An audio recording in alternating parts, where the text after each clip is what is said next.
Amados irmãos, queridas irmãs, é com muita alegria que estamos nos encontrando mais uma vez para partilharmos, juntamente com você e com sua família, a Palavra de Deus, hoje dia 28 de janeiro, sábado da terceira semana do Tempo Comum, onde juntamente com toda a nossa igreja celebramos a memória de São Tomás de Aquino, presbítero e doutor da igreja. E hoje iremos partilhar o Evangelho de Marcos no capítulo 4, versículo 35 ao 41. O Senhor esteja convosco, Ele está no meio de nós. Proclamação do Evangelho de Jesus Cristo, segundo Marcos. Glória a vós, Senhor. Naquele dia, ao cair da tarde, Jesus disse a seus discípulos: vamos para a outra margem. Eles despediram a multidão e levaram Jesus consigo, assim como estava na barca. Havia ainda outras barcas com ele. Começou a soprar uma ventania muito forte e as ondas se lançavam dentro da barca, de modo que a barca já começava a se encher. Jesus estava na parte de trás, dormindo sobre um travesseiro. Os discípulos acordaram e disseram: Mestre, estamos perecendo. E tu não te importas? Ele se levantou e ordenou ao vento e ao mar: silêncio, cala-te. O vento cessou e houve uma grande calmaria. Então Jesus perguntou aos discípulos: por que sois tão medrosos? Ainda não tendes fé? Eles sentiram um grande medo e diziam uns aos outros: quem é este, a quem até o vento e o mar obedece? Palavra da salvação, glória a vós, Senhor. Meus irmãos, queridas irmãs, Jesus atravessa com os discípulos para a terra dos pagãos. O mar agitado é o símbolo das nações pagãs que ameaça destruir a comunidade cristã. Mas Jesus é o Senhor da história, é o Senhor de todos os povos.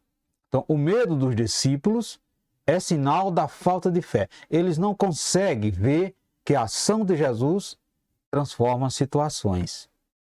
Temos nesse texto do evangelista Marcos uma narrativa de milagre da natureza, cujo caráter simbólico pode ser percebido. No Primeiro Testamento, principalmente nos Salmos, são encontradas descrições de manifestações espantosas da natureza, ou seja, relacionado com o poder de Deus. A comunidade dos discípulos fica assustada e insegura diante, assim, das dificuldades que surgem. Para eles, o sono de Jesus parece uma omissão. No fim, sente-se confortado pela manifestação do poder de Jesus. Então percebe-se na narrativa uma interpretação de Jesus como fonte de poder. Esta compreensão é característica, assim, dos discípulos da comunidade oriunda do judaísmo. Portanto, meus irmãos e minhas irmãs, em certo momento da tarde, Jesus se dirige aos discípulos e os convoca a passar para o outro lado do mar da Galileia.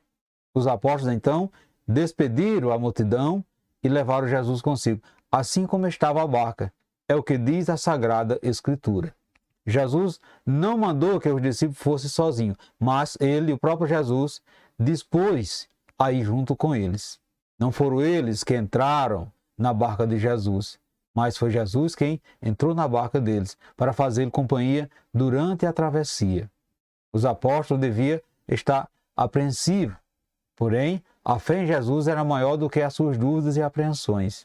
Portanto, meus irmãos e minhas irmãs, percebemos nessa passagem que Jesus fez questão de acompanhar os seus discípulos, porque já sabia o que iria passar nessa travessia. Assim também, na realidade da nossa vida, isso pode acontecer. Nós, também costuramente, temos convivido com Jesus, meditando sua palavra em momentos de orações, em momentos de tranquilidade da nossa rotina, recebendo instruções, presenciando os seus milagres na nossa vida.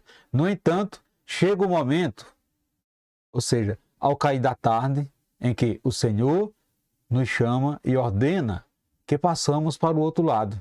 Quem sabe, para alguma mudança de atitude, mudança de mentalidade, de comportamento. Um lugar em que estejamos mais próximos dele, longe do mundo e das suas concepções. Meus irmãos e minhas irmãs, Ele nos chama, Jesus nos chama à santidade. Não fica de fora, né? Mas entra na nossa barca, entra na nossa vida. Jesus vem nos ajudar nessa viagem.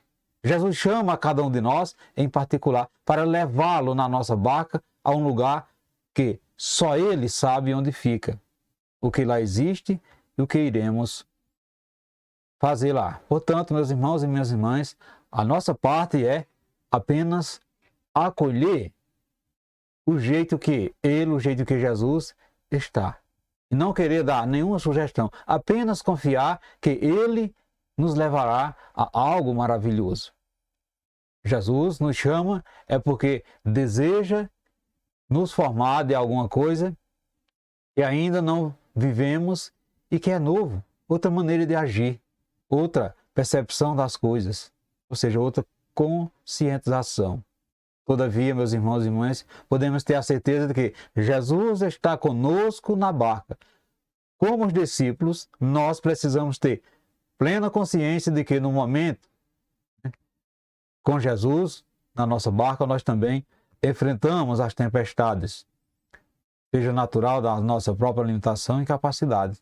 Quando entramos na barca com Jesus, nós assumimos assim compromisso com o amor, compromisso com o serviço. A dificuldade vem balançar a nossa vida, mas precisamos ser perseverantes.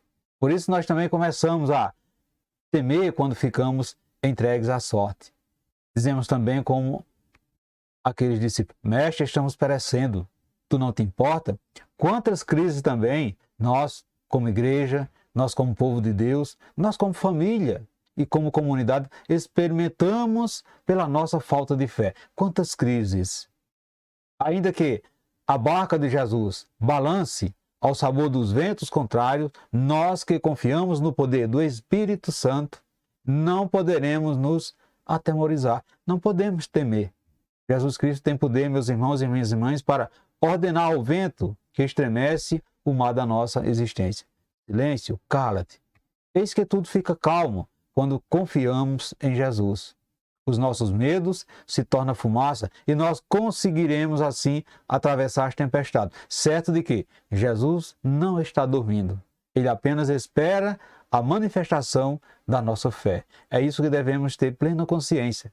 Ele espera apenas a manifestação da nossa fé. Portanto, meus irmãos e minhas irmãs, você já se deixou que Jesus entrasse em sua barca? Você tem deixado que Ele a leve para a outra margem? Como você tem atravessado as tempestades de sua vida? O que é que mais lhe dá medo nos dias atuais? Você já apelou para Jesus ou tenta vencer assim as tempestades sozinho? Reflita isso no dia de hoje, meus irmãos e minhas irmãs, e peçamos ao Espírito de confiança inabalável para que Ele possa assim nos darmos a firmeza necessária para confessar a nossa fé no Senhor Jesus, em meio às tempestades deste mundo. Assim seja. Amém. Portanto, meus irmãos e minhas irmãs, desejo a todos vocês um santo e abençoado sábado, e que desça sobre todos vós, sob a intercessão de Nossa Senhora da Paz, a bênção desse Deus que é todo-poderoso, Ele que é Pai, Filho e Espírito Santo. Amém. Fiquemos e permanecemos sempre nessa paz que vem de Cristo, que é o nosso Salvador, agora e sempre. Amém.